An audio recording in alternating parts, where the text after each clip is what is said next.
Yes guys, welcome back to the YouTube channel. Today we're going to be doing a track breakdown of my first ever release, titled Going Nowhere. I've had quite a lot of messages regarding this tune in terms of the arrangement, the mixing and the mastering that I've been doing on it, and I thought I'd provide you guys with a breakdown video to help you guys develop your own skills in music production. So yeah, hope you guys enjoy. So diving into the project, I'm going to give you guys a quick preview just so you can get a feel for it.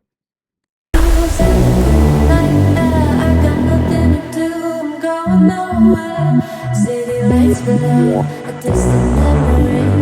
In the hills, the night's a symphony. I'm getting high on the views and the cool night air. I got nothing to do, I'm going nowhere.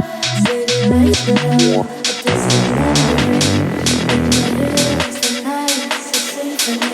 I'm getting high on the views and the cool night air. I got nothing to do, I'm going nowhere. City lights below, a distant memory. In the hills, the night's a symphony. I'm getting high on the view. So there we are, quite an aggressive style UKG tune. I did have quite a lot of inspiration from MPH with this one, from his song titled Rush with, I think it is Cecilia, or Celia rather. So jumping in, I have everything grouped into a pre-master at the minute. And this is essentially doing a low cut to about 250 hertz in the choruses, building up to the drops, just to free up any unnecessary low end that is left behind to make the drop seem more impactful. In the first section, we have two layers of atmospheres. For these just help essentially fill out the track.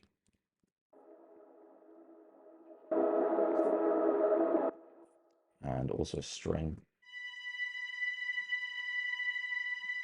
So obviously when you fall into the chorus, you lose a bit of elements to build up tension again for the drop.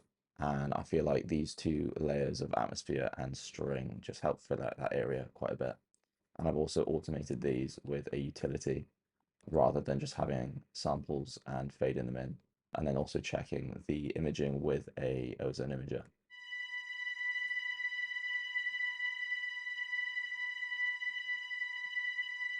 As you can see there. Moving on to the drums. So just a basic 4x4 kick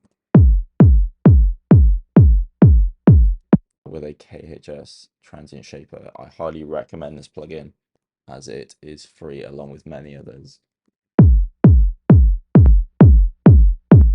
Just helps tame that kick a little bit.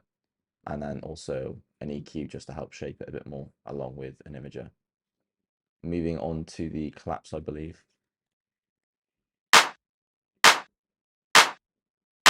We have two different layers of claps on. And I've EQ'd out the low end and a tiny bit of the high end. Same with the second clap.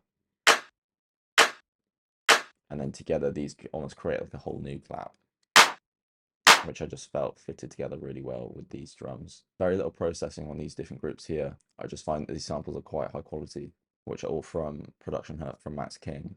So I didn't feel like there was any too much necessary work to be done. Following the hi-hats, hand to the left and right throughout. So there's 7 different layers, I believe. 6, sorry. Left and right. So there's 2 different hats here, and I've obviously kind of left and right to add width. I would usually add an ozone imager or a widening plugin, but I wasn't really getting the effects that I wanted, and it was struggling to come through the mix, so I just decided to do it this way. And some subtle EQing to take out some high and low end on these to free up room for the bass, obviously. And some little hat percussions, also panned left and right to add some flavor. Following this, we have a little top hat, top loop, sorry.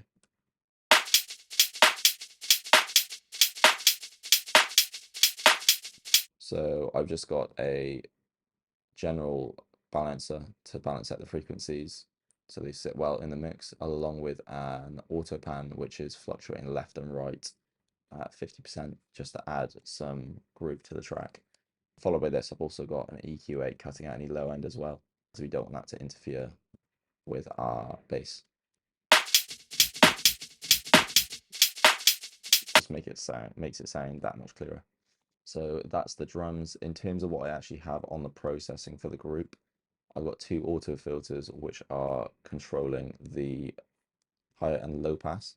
So like I said earlier, building up in the chorus, we want to cut out any unnecessary low end so that the drop hits harder essentially. And I've done that for both drops. And for the low pass, sorry, fading into each section, I've got a filter come down to about 500 hertz.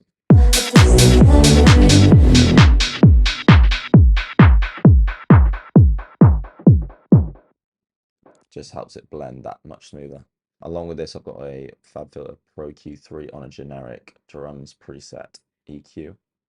I just found this added a bit more warmth to the drums. Next to that, we have a full parallel compressor.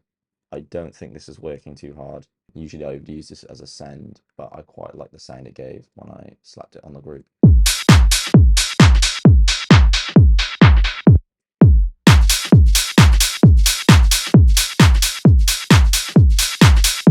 Just adds a bit more of a punch. And along with the drum bus, we have 20% drive, 25% crunch, and 20% boom. Now, you'll be able to hear the difference with this. I've only really started using this recently since this project, but I feel like it just adds that extra crunch and grit to the drums.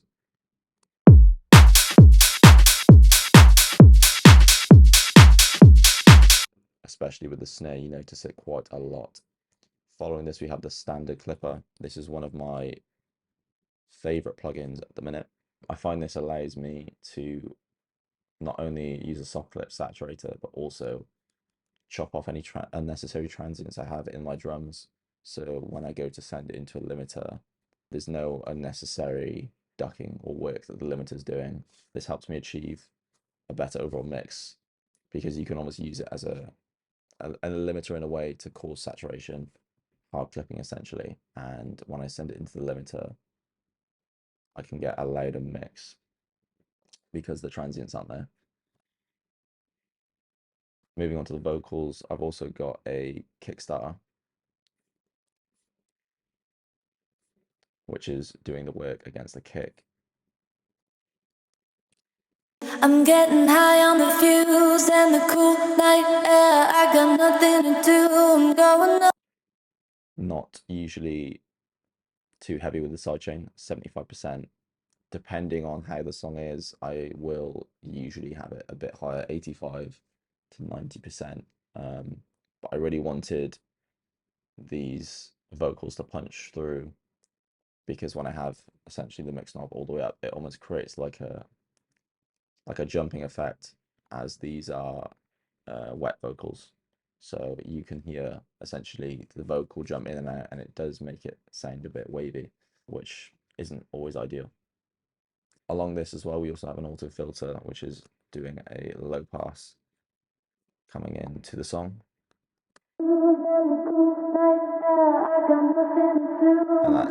And that's slowly opening up A distant memory. into the chorus and then for the drop. And then obviously the same for the second drop also. Following this, we have an EQ8 cutting out any low end at 200 hertz to free up space for the kick drum and the basses to follow. A Pro de-esser also to help attenuate any of those sibilant frequencies. And the cool night air. I got nothing to do. I'm going nowhere. City lights below. Although this is a very heavily pre-processed vocal, sorry, find them just a bit too much for me, so I thought I'd put a de-esser on there just to help attenuate those. Following this, we have a VCA compressor. So I think this is a free compressor from Softube.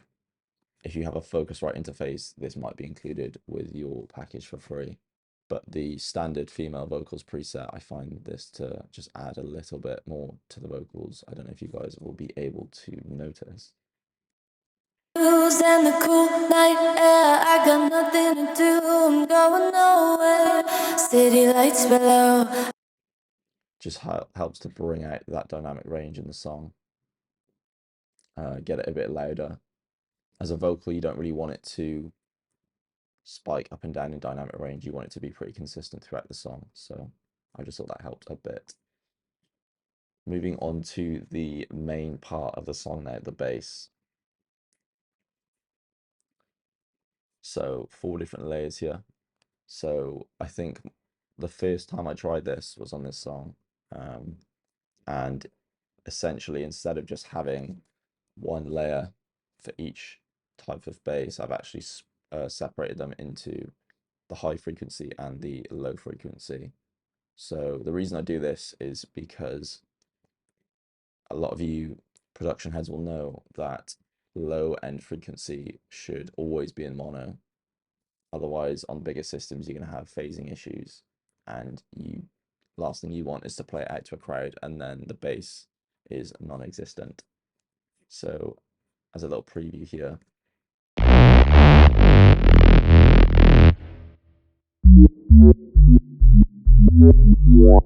so as we can see here, this is 2 layers here of one bass and the same down here. So our first layer is our Serum Respace, which is from UK Garage Volume 2 Max Hut Production Hut Pack. Max King, sorry. So this is 2 basic shapes, essentially saw waves with automated cutoff. Just adds that real grit to the song. Just very aggressive and loud. Using a FabFilter Saturn on this, I find this preset just gave me a bit more oomph, if you will, for the bass.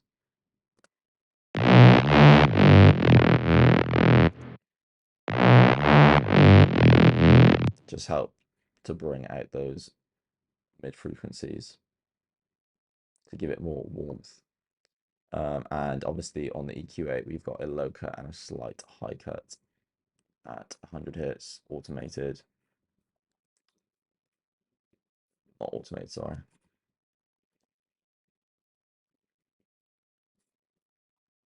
Slowly throughout the track, and a utility controlling the gain ever so slightly. Following this, we have the Ozone Imager just to check the actual width of the top half of the frequency for this bass, as we don't want it to be too wide, as on a bigger system you'll struggle to hear it. Moving on to the low frequency for the first bass, the same goes, the same Serum preset power bank, and the same FabFilter Saturn clean tape bass.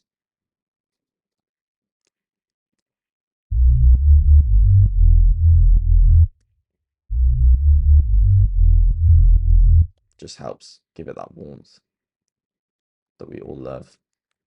Following this, we have the Ozone Imager again, just to check that it is in mono. This should be over here, actually.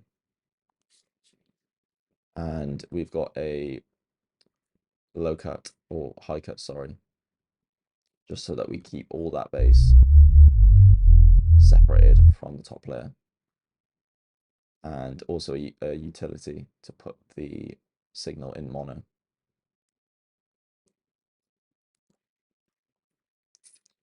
Same goes for the second bass.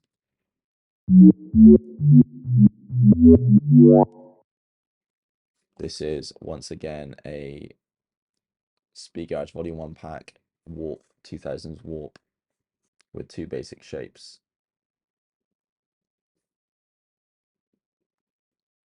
Some subtle processing on there just to add a bit more. And a high pass, followed by an automated utility with a gain knob, building up from the chorus into the drop.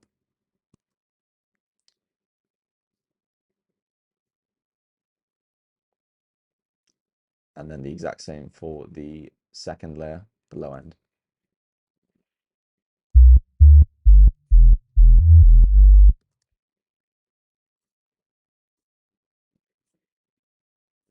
With a mono utility to keep that signal straight down the middle. Moving into the mids now.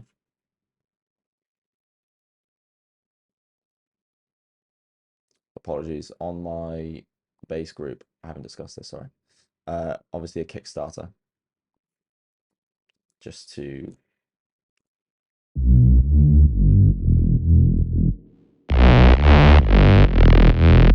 so from this, usually I'd have it at 100%, but in this case, I had it to 75 just as the Reese pace. With the more higher the frequencies, you sort of notice the ducking more, I find. With the lower frequencies, it's a lot more subtle, obviously, because a kick is the low end. But if you notice, it jumps around quite a lot there. So I found that 75% was about perfect for this. Following this, we have two auto filters doing a low pass and a high pass, as you can see here. So this is essentially taking at the low end, and when the drop hits, fully opening it again. And the same for the second drop. Moving on to the standard clipper, once again, I swear by this plugin. This really helps to add loudness and some saturation to your bass, drums, or vocals. You can really use this thing on anything to get great results.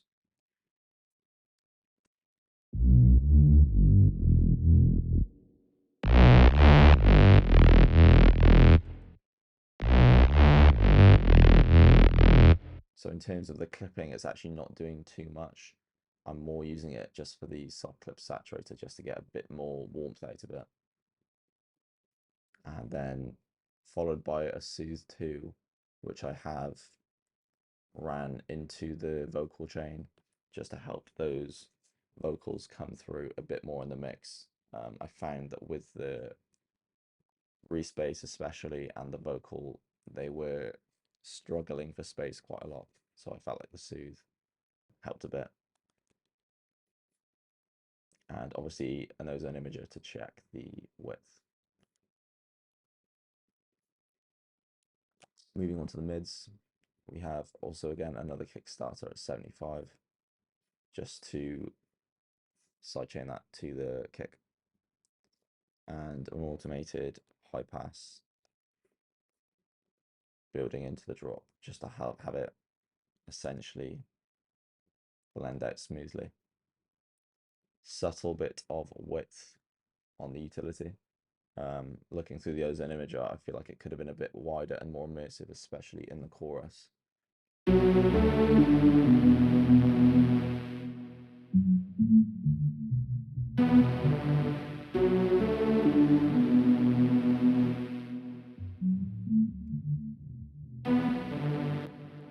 So I'm not actually too sure why I separated each of these layers into higher and lower frequencies. I feel like maybe now that wasn't as necessary as I thought, as they are essentially all in the mids and there's not really any low end in these. So start with the first layer.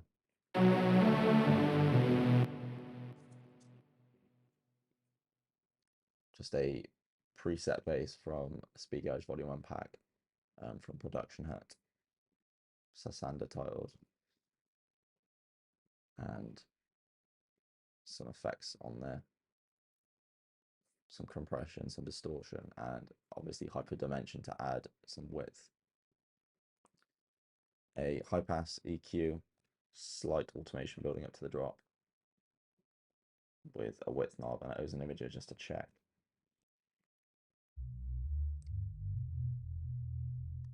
And the same here with a high cut EQ just to separate those frequencies with an ozone imager as well.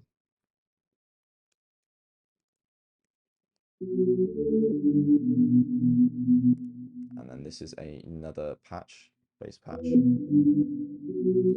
called Sidewinder from Production Hut. These are, I believe, custom wavetables for each oscillator to give you that really nostalgic, eerie sound, which I felt matched the vocal quite well. And following this, we have a high pass to separate the low end between the high end between the low and solo, sorry, with a width knob, and a nose and imager. Moving on to the low end, the same preset, Serum preset, along with high pass and ozone imager to check the width.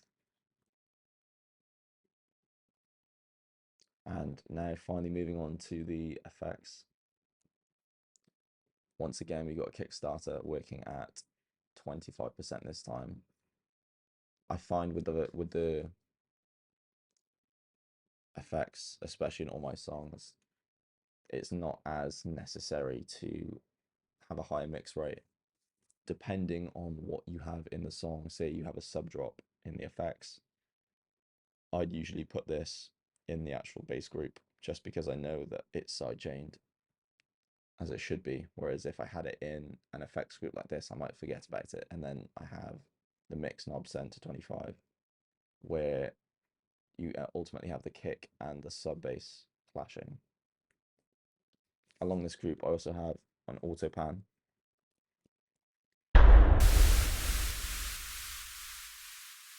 And an ozone imager just to visualize that. I've also automated the rate of this so that towards the drop, the rate speeds up. So as you guys will hear,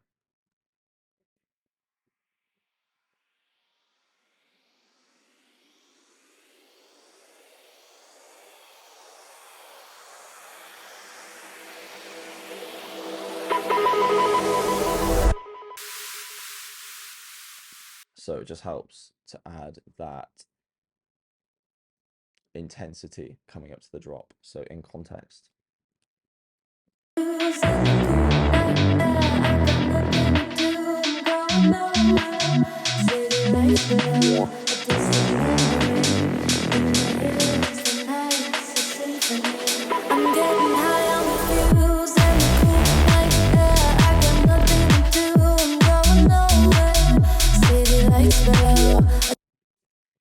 so that is it in terms of the effects. I will quickly run through each sound. Standard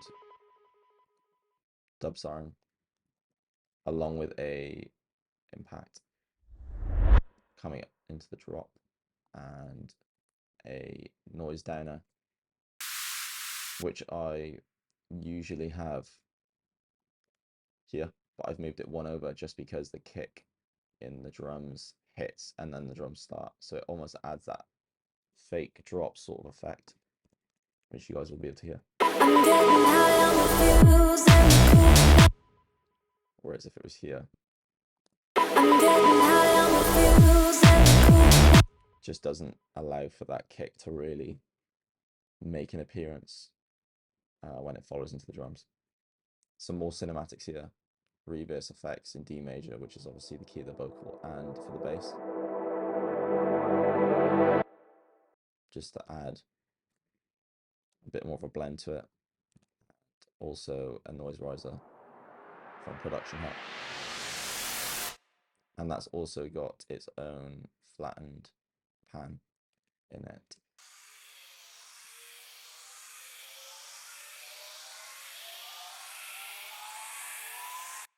Same with the other noise riser and this one. So really quite a lot going on here in terms of risers. It's very impactful. There's not too many layers of effects, but there are a lot of risers just to add that intensity and effect in the track. In terms of what I have on these, I tend to just leave them empty. Usually I would put a low pass on my effects depending on what they are, just to help them fit in the mix a bit better. But I quite enjoyed the lower frequencies coming through just to add a bit more warmth and saturation throughout the song. Following the dub siren, we have our send and returns. So currently on a vocal space reverb.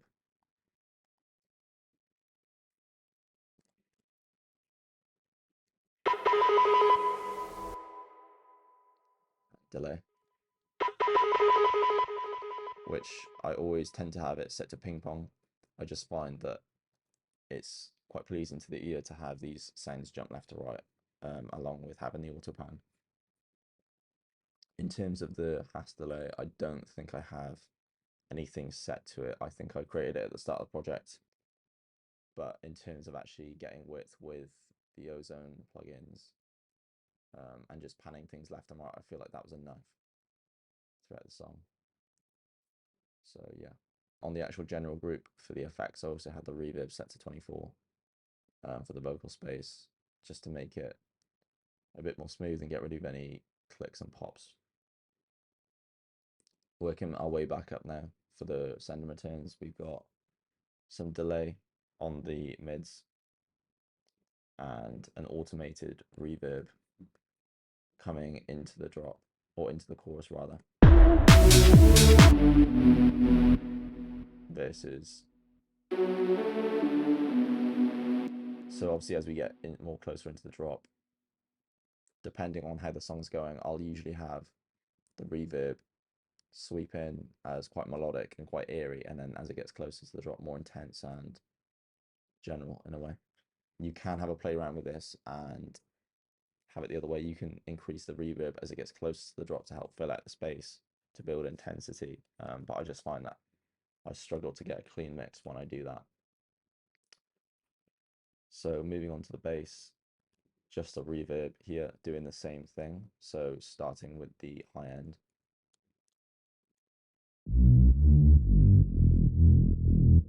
At 0, and then as we get closer into the drop, when those higher frequencies start to punch through, the last thing you want is to have your reverb set to 0, because it'll sound extremely muddy, as I'll demonstrate.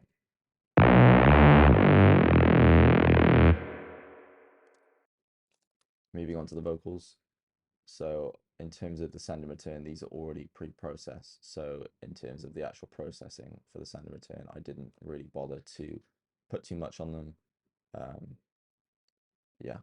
So in the actual drop, we've got 2 different layers. I didn't really cover these earlier. Apologies. But these are through an Ozone Imager. The width is a lot more mono compared to the others that I have in the chorus.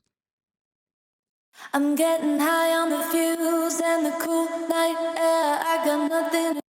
A lot more direct, which is what you want when you've got a lot of other elements, especially when the drop hits. The last thing you want is to have an extremely wide vocal that sort of gets lost in all the other elements. And then on this layer is the same, just slightly chopped up and a different phrase. So in the start of the song and following the chorus as well, this is the same sample, but slightly more width and reverb, as you'll be able to hear. I'm getting high on the views and the cool night air. Versus. I'm getting high on the fuse. So yeah, I just find that, especially in the song, having the wider, more immersive vocal, especially in the chorus, really just adds that immersiveness. And for when the drop hits, yeah, just does very well, I feel. I'm getting high on the views and the cool night air. I got nothing to do, I'm going nowhere.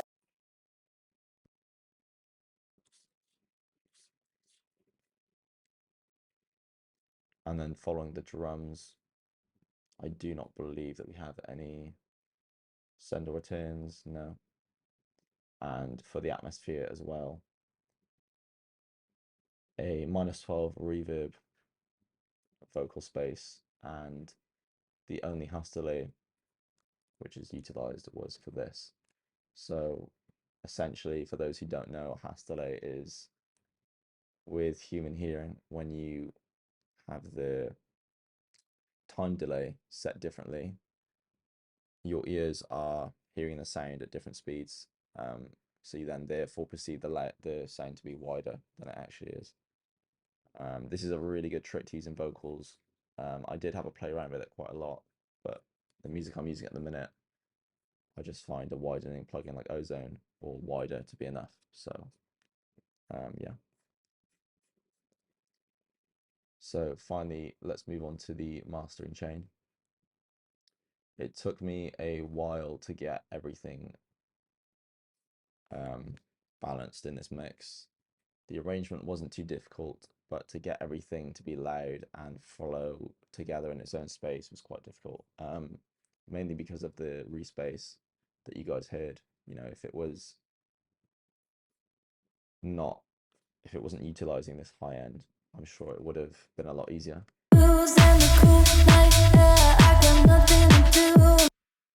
But just with having that high end respace really takes up a lot of room in your mix, especially when you've got a vocal like that, which is frozen and flattened with reverb on it as well. So obviously that's why I use the Soothe 2. Moving on to the mastering chain. So starting, we've got a utility. So the only thing I'm using this for is just a final measure for the bass to make sure it's in mono. So 105 hertz and below is in mono.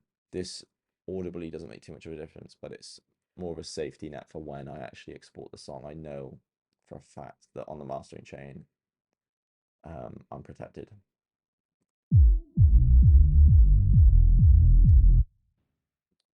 Followed by this, we have a standard clipper.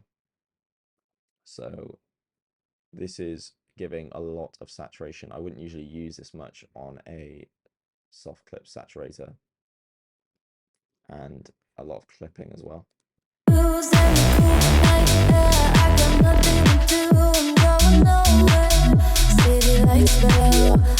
Just as you can see,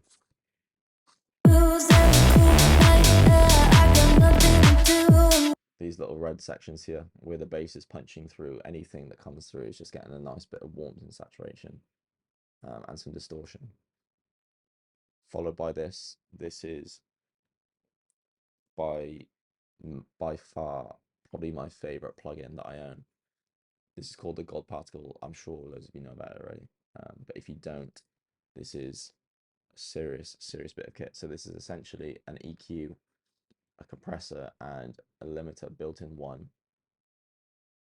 So I'll play it with and without, and you guys can sort of hear and see what the difference is.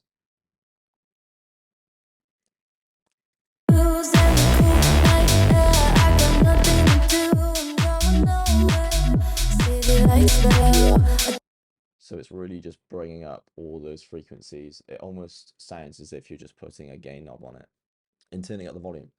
But in terms of this plugin, you know, I didn't feel there was a need to adjust any of the EQs here. Everything was pretty balanced in the mix, which is great. So that's not really doing anything. But the compressor knob, essentially, you can even crank this up to 200 and get even more out of it. But I find just 100 to be, you know, default. It's pretty general. You don't want to go overboard and you don't want to have too little. So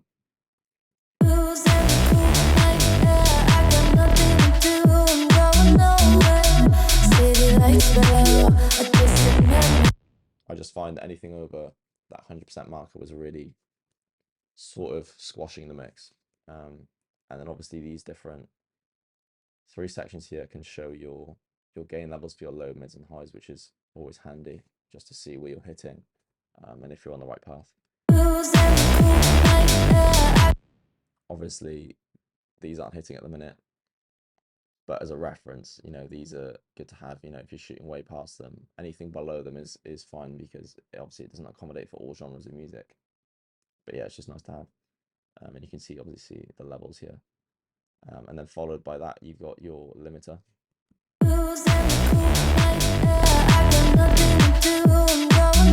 Which is really just bringing up that mix and getting it ready to be exported and finalized. Moving on to Ozone 11.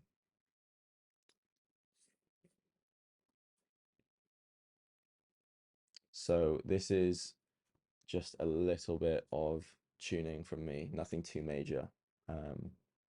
So we've essentially just got a little low cut at 20 hertz, just to free up any of the mud. Obviously 20 hertz and below is not audible, so essentially it's just noise. Someone could argue that on a bigger sound system, like a rig or anything with big subs, that this might make a difference. But I just find that this helps a little bit to clear everything up. And then I've also got a bell filter, or a bell curve rather, at 3,400 hertz for 1 decibel, just to attenuate some of those higher frequencies that are a bit piercing. Moving on to the dynamic compressors I've got. So as we can see here, we've got 4 different frequencies. It does have a very handy learn knob, so if you just play your song with Project Even and then just hit learn, it will essentially adjust all these sections into individual bits that you can compress and solo essentially. Start with the low end. I've obviously got it set to the -12.2 and these different ratios for the bass, just to add a bit more compression and punch. Following this, we then got the next section.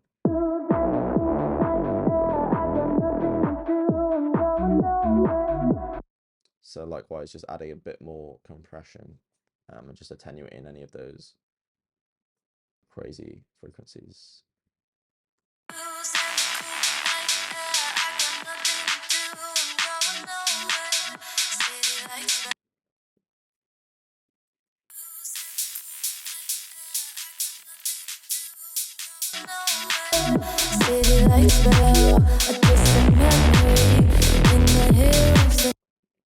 Moving on to the imager, so this is my final sort of checker for how the image is looking, stereo width throughout the track, sorry.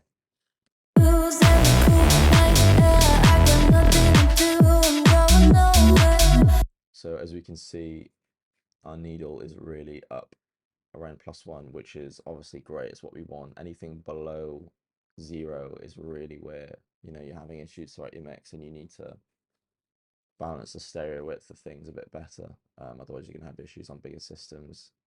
Headphones, obviously, you know, in terms of stereo field, they're great to have a nice wide stereo field for the listener. But when, you know, these are really getting played on bigger systems, you're going to really struggle to have a good sounding song if you're falling below 0. So what we have here is mono and wide. So low end separated by this with the learn knob as well. So this is 250 and below is completely mono. I can solo if you know, so you can hear. And on the imager as well, it's literally going straight up. If I was to, you can hear. And yeah, if anything, that would just muddy up the track and really distort things and just not make it sound good. A lot of phase cancellation going on, which is obviously what you don't want. So moving on to the second section here, just set to -35. So this is more the mid frequencies.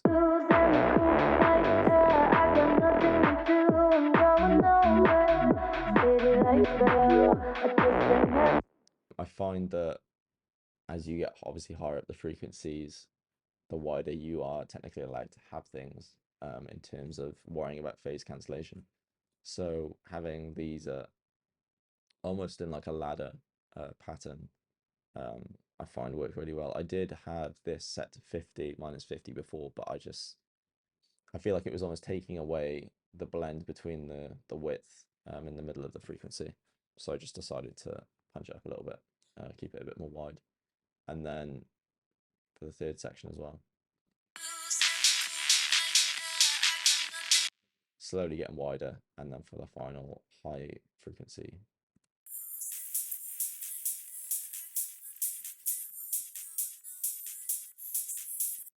Obviously just very nice and wide. I wouldn't usually go over, say, 25 or 35. Anything over that, I think, almost gets too wide, and it almost takes away from everything else. And then you're only just causing mixing issues. Moving on to the maximizer. So this is just obviously an essential limiter. I do like this a lot because it obviously gives you you can input your LUFS, which is obviously the loudness perceived. So I like, especially because this is quite a UK bassy, a UK garage song. I wanted this to be quite loud. Usually aim for -8 LUFS. But yeah, you can just set that to whatever you want and then hit learn, and it'll obviously adjust the gain and everything depending on that. You can have a play around with these different IRC curves modes. Sorry, I just have mine set to modern. I did have a play around with all of these just to see how they were, but I found modern to be the best. And then this has just got a +5 dB gain, and then characteristics is obviously the feeling of the limiter, how fast it's reacting. Obviously, because this is quite a fast bumpy tune, there's a lot of elements going on. I found 2 to be just ideal. So yeah, following the Ozone 11, I know I obviously already had a limiter in the Ozone, but I like to always just put Pro L2 just finally on the end, leave it on default setting just to catch anything out.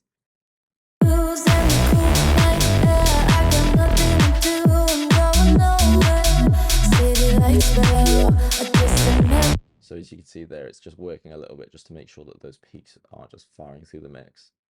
But yeah, that's sort of just another safety net, like the bass mono down here. After this, I do have a span. It's currently not working for some reason, but obviously a span is great to check your frequency levels throughout the mix. So we just turn down the speed, sorry.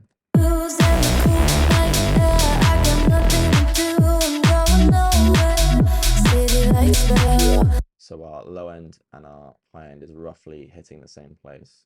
I did want the low end to hit a bit harder, maybe a few decibels harder. And obviously the vocal in the middle is cutting through the mix nice and wide, nice and loud, sorry. Which is obviously the main bit towards the track. And then just to check my actual loudness, this is a loudness meter from Ulean, free to download. You can get paid ones, but this does the job. You know, you only need to see, you know, really what your LUFS are and your short-term LUFS are, to get a general idea what the song is doing.